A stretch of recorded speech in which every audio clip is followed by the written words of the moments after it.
ABK Radio, l'interview.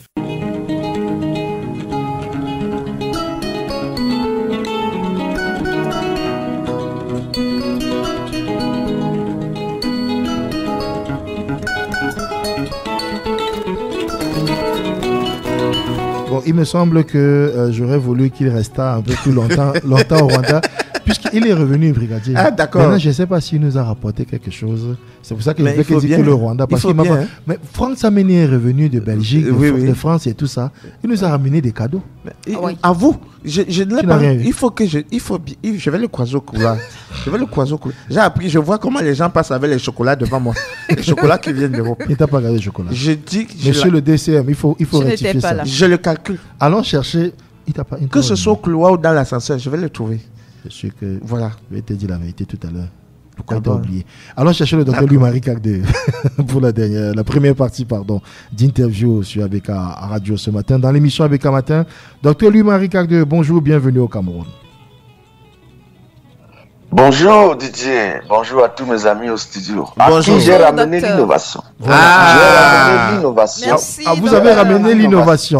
Parce que, mes chers amis, j'ai cherché les nids de poules à Kigali, je n'ai pas vu. Docteur. J'ai cherché les ordures. J'ai cherché l'état d'immondice que nous avons partout. Déjà, je suis descendu par Douala et j'ai vu qu'il y en a partout. J'ai cherché, je n'ai pas vu à Kigali. Je suis allé hors Kigali. Ni de poules, ni ordures ménagères, etc. Parce que les gens travaillent, parce que tout simplement. J'ai ramené l'innovation. Transformer les ordures, je vous assure que au Rwanda, les ordures se vendent. Ce que vous jetez en route là, les gens vendent ça. Puisqu'il y a des acheteurs et puisqu'il y a un grand débouché derrière. Débouché dans la fertilisation, bien sûr, mais débouché aussi dans l'élevage, où les gens transforment ça pour faire les poulets et nourrir les poissons.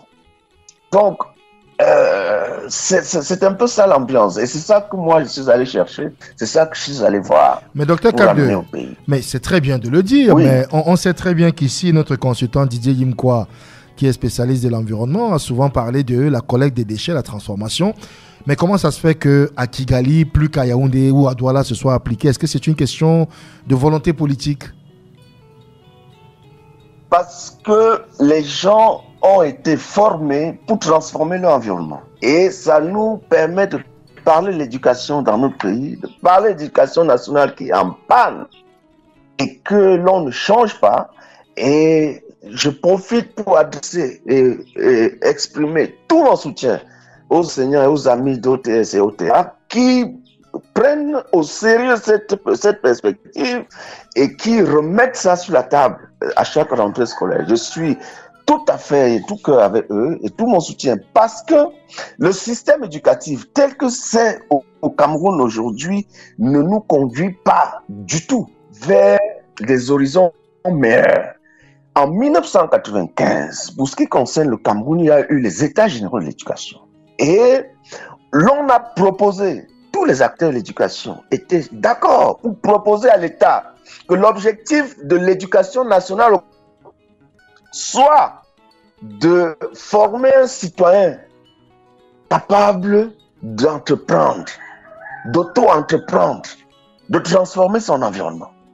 C'est 1995. L'État a fait tout, mais le contraire.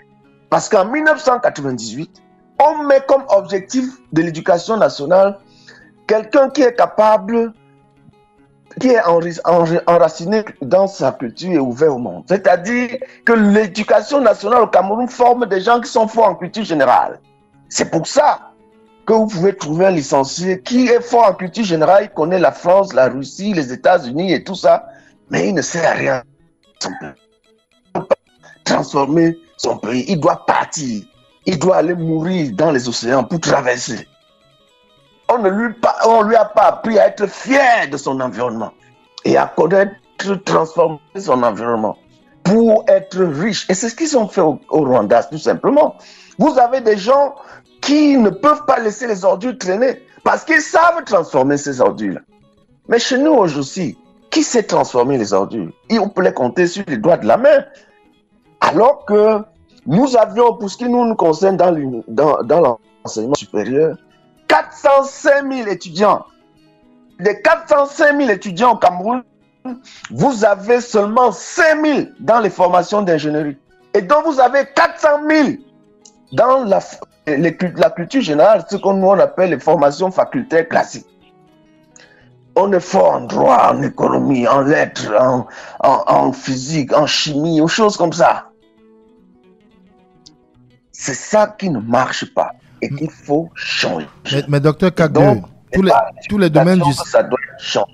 Mais tous les domaines du savoir sont importants. On ne va pas occulter un domaine au bénéfice d'un autre sous le prétexte que c'est celui-là qui a pignon sur rue ces derniers temps. Il reste que, que ce soit l'économie, la littérature et tout cela, c'est important pour bâtir une nation. Mais qu'est-ce qu'il faut directement et techniquement pour que collecter des ordures, les traiter, les exploiter soit la chose la plus facile? Qu'est-ce qu'il faut? Ce n'est pas si compliqué. Si le Rwanda l'a fait, pourquoi pas nous? Loin de moi d'occulter quoi que ce soit. Je suis moi-même prof de lettres. Donc, loin de moi d'occulter quoi que ce soit. Mais je dis que le déséquilibre est patent. Vous ne pouvez pas être dans un pays, sur 400, vous mettez 95% de personnes simplement dans des formations classiques. Non. Il faut équilibrer ça. Il faut faire en sorte que nous, on n'a pas besoin que des gens de lettres dans notre pays, même si j'enseigne lettres. On n'a pas besoin que de ça. On a aussi besoin d'ingénieurs, il faut les former. Et il y a une grosse insuffisance, il faut les former.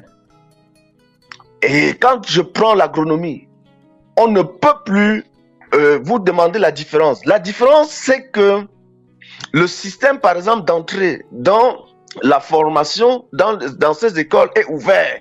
C'est en libre accès dans ces pays. Chez nous, c'est limité par des concours.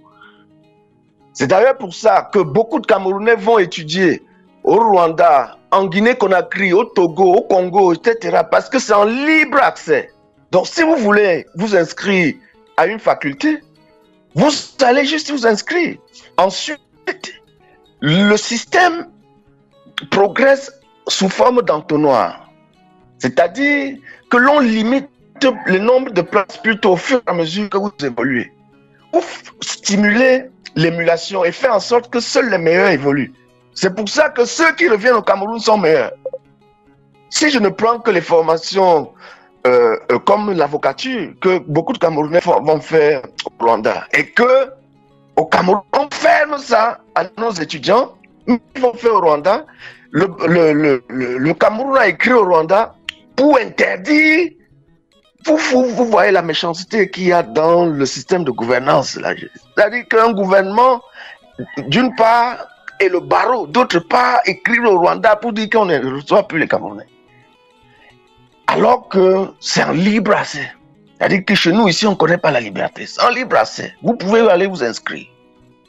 Et au fur et à mesure, on trie pour que le produit qui sort à la fin soit un bon produit.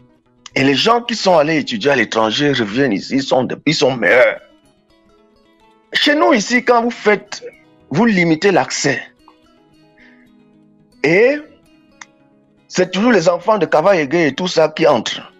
Et autres caciques comme c'est eux qui entrent dans ces concours. C'est-à-dire que des gars qui n'ont jamais rien fait dans leur vie comme effort.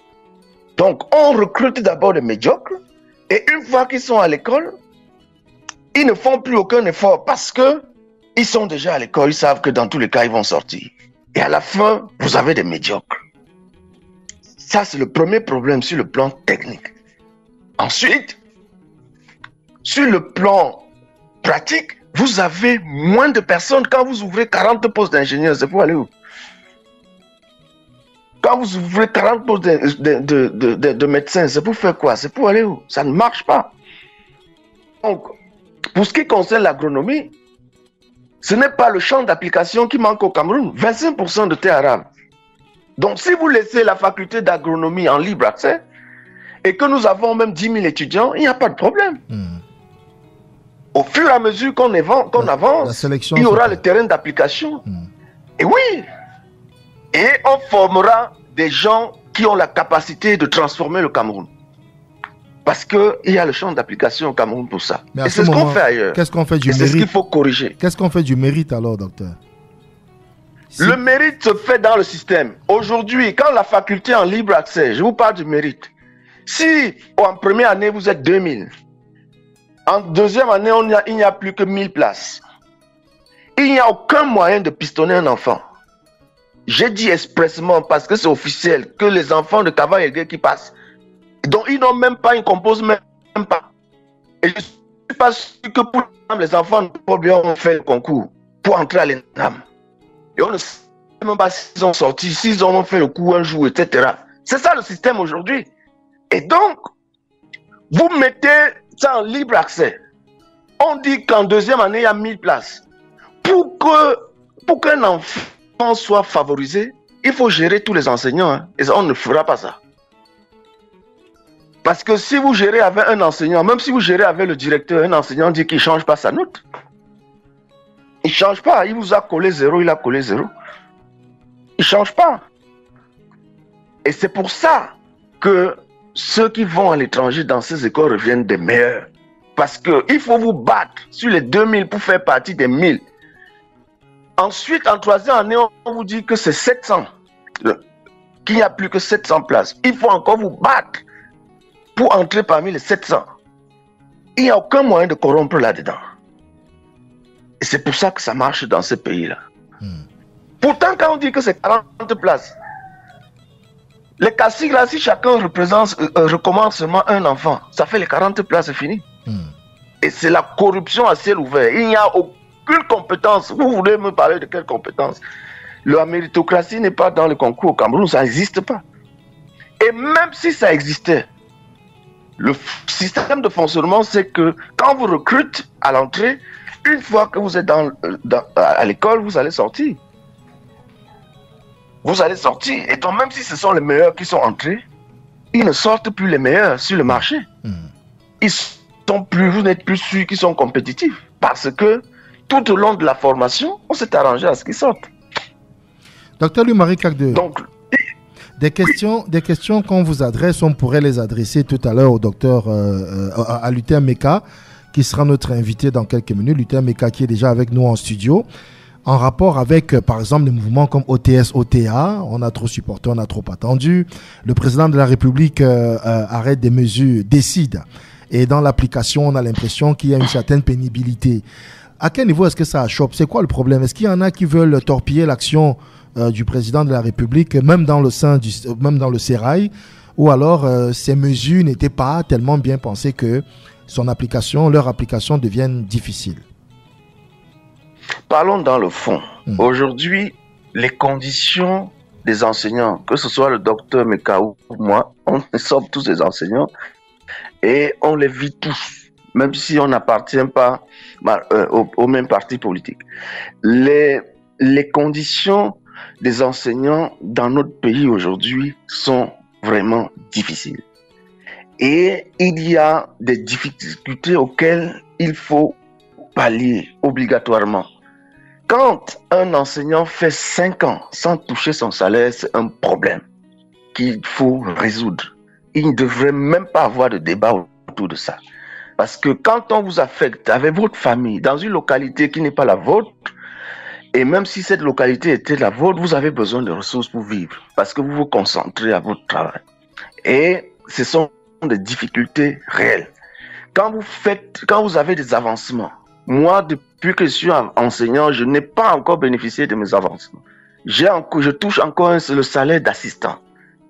Nous ne parlons pas de l'enseignement supérieur là, mais c'est le même cas dans la fonction publique camerounaise. Ça n'a pas de sens. Et donc, ce sont des choses qu'il faut résoudre et que le grand public ne sait pas. Mais ce sont des difficultés réelles. Et cette difficulté se trouve au niveau des finances. Probablement parce que les recettes de notre pays ne sont pas suffisantes. Ça, en tant qu'économiste, je le comprends très bien. Et donc, la solution se trouve au niveau des finances. Et quand vous dites qu'on n'applique pas, comment est-ce que le ministre du Travail va appliquer? Il va recevoir, je pense, un jour certains responsables syndicats, mais il n'y aura aucune solution là. Parce qu'il va prendre des engagements que c'est quelqu'un d'autre qui va appliquer. D'ailleurs, il y a un an, en 2022, le ministre du Travail avait déjà pris ses engagements et avait promis aux enseignants. En ce qui concerne le mouvement OTS et OTA, les syndicats ont en majorité boudé hier, Fifi, c'est bien cela, oui, la réunion de concertation qui était convoquée par le ministre du Travail. Je le dis juste pour la précision. Nous sommes en compagnie du docteur Louis-Marie Kagde, qui est donc de retour au Cameroun et qui a dit avoir dû passer par Douala pour aller à Yaoundé et un constat amer, Fifi. Bon, c'est vrai que peut-être qu'il en rajoute une couche, mais il dit que Douala est un tas d'immondices. Il n'a pas rencontré de nid de poule de ce côté-là. Bon, sinon, on parle de nid d'éléphant. Et le docteur Kagde qui le dit en le regrettant. Tout à l'heure, nous serons avec Luther Meka, qui sera l'invité de Sidonifika. Mais pour l'instant, le docteur Louis-Marie Kagde est avec nous. Docteur, est-ce que vous êtes là? Vous nous entendez? Oui, je suis là. Très bien. Nous avons été interrompus. Ça nous a permis de faire un clin d'œil à un annonceur de poids. Alors, docteur, on en était à parler des OTS, OTA, et je vous faisais la précision, une précision qui vaut son pesant d'or, selon laquelle eh bien, les enseignants ont boycotté la rencontre avec le ministre hier, parce qu'ils étaient censés rencontrer le ministre du Travail et de la Sécurité sociale. Et ben voilà, les enseignants ont boycotté en majorité cette concertation. La solution n'est pas à son niveau, même si on peut attribuer au ministre une certaine bonne foi. La solution n'est pas à son niveau.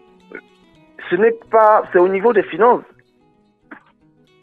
Il faut régler ce problème aux finances. Il ne faut pas entrer dans le dilatoire. Et c'est parce que les vraies personnes ne sont pas à la manette. Il faut régler ce problème au niveau du ministère du tutelle, qui est le ministère des enseignements secondaires pour les uns, le ministère de l'éducation de base pour les autres. Et donc, voilà les gens qui doivent être autour de la table pour régler l'ensemble des griefs qui sont portés ou bien que l'on retrouve relevés dans le document de DS. Que peut bien faire le ministre du Travail pour faire payer les salaires des enseignants nouvellement recrutés? Il ne peut rien. Mais la solidarité gouvernementale, on en fait quoi, docteur? Mais lui ne connaît pas, c'est pas lui qui ordonne ce budget-là, ça ne relève pas de son ministère. Il va prendre des engagements qu'il ne tiendra pas. Le ministre des Finances qui connaît l'état des finances du pays. Et donc, qui peut savoir si on peut payer, si on ne peut pas payer. Mais c'est surtout au niveau des finances qu'il faut lever les recettes. Moi, je dis que la solution pour notre pays, c'est d'élargir l'assiette fiscale, mais le faire à l'horizontale. Je le dis tous les jours. Les 6 000 milliards de budget que nous avons sont insuffisants. Il nous faut environ 12 000 milliards pour que les Camerounais soient à l'aise. Et pour ça, il faut aller chercher l'argent à deux endroits. Élargir l'assiette fiscale de façon horizontale. Faire en sorte que les 80% à 90% de personnes qui fonctionnent dans l'informel au Cameroun paient les impôts. Pour que cela ne soit pas ressenti par les seuls 10% qui sont dans le formel. Et donc, il faut lutter contre l'informel. Vous réussissez à faire ça, vous multipliez les recettes de l'État et donnez beaucoup plus de moyens à l'État pour fonctionner. Ensuite, il y a de l'argent en circulation. Il faut faire fonctionner, par exemple, les comptes de dépôt et de consignation. On a plus de 6 000 milliards en circulation entre les mains des individus. On a plus de 3 000 milliards dans les banques. L'État doit prendre ses responsabilités. Les banques commerciales ont pris des cautions et des consignations. Il faut mettre ça à la disposition de l'État. Et donc, il faut frapper du poing sur la table. C'est pour ça que je dis que le pays doit diriger. Vous ne pouvez pas être en manque de ressources alors que des individus ont vos ressources dans leurs poches. Ces gens doivent rendre gorge, comme le président de la République avait dit à un moment donné. Sauf qu'il faut qu'ils s'arrangent à ce que ce soit mis en œuvre. Quand vous allez au tribunal payer des dépôts et des consignations, le greffier reste avec cet argent-là. Que le greffier mette l'argent à la disposition de la caisse de dépôt et de consignation qui existe. Que les présidents de tribunaux qui s'en servent eux-mêmes là cessent de le faire. Il y a l'argent là. Quand on paye les cautions pour les concours ou bien pour les marchés publics, ça existe. Et je dis que ça fait plus de 6 milliards, donc au même hauteur que notre budget national. Il faut régler ça. C'est possible, donc il y a de l'argent.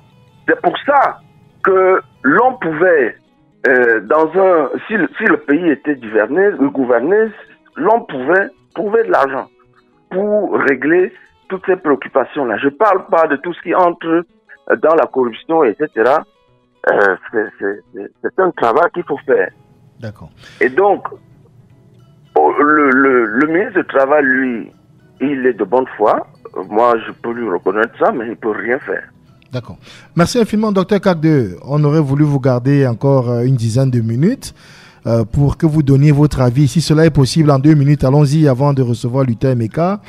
Vous savez très bien, je ne vous apprends rien, que les échéances sont prévues dans 2 ans. Et là, on est dans les élections de 2025. C'est le frémissement dans les partis politiques. Qu'est-ce qu'on peut en dire en ce qui concerne le SDF? En ce qui vous concerne, même personnellement. On se prépare pour le congrès qui a lieu jour pour jour dans 1 mois. Très bien. Et donc, il y a des effervescences de candidature, etc. Moi-même qui vous parle, je suis candidat au poste de 2e vice-président national du SDF. Très bien. Et nous entrons en campagne. Donc, il y aura pendant tout ce mois jusqu'au 27 octobre, dans notre parti, il y aura un grand mouvement et cela est la conclusion d'une démarche de restructuration que nous avons mis sur pied et qui est partie de la base. Certains de nos camarades qui se retrouvent aujourd'hui à l'extérieur voulaient qu'on fasse d'abord le congrès avant d'aller renouveler sur la base. Nous, on a fait l'inverse. Et donc, il y a 3 ans, en 2020, quand on affrontait les dernières échéances électorales, nous n'étions pas représentés dans 40 circonscriptions électorales. Aujourd'hui, si on allait aux élections demain, le SDF serait au moins dans 312 sur 360 communes, ce qui n'est pas mal. Et nous allons faire en sorte que d'ici 2025, que le SDF puisse présenter des candidats et des candidats avec des profils réels dans les 360 communes. Donc il y aura match. Très bien. Il y aura match. La scène politique va s'équilibrer. Déjà que nous avons renouvelé à l'intérieur au niveau du cadre au cabinet et tout ça. Et au congrès, il y aura du 109.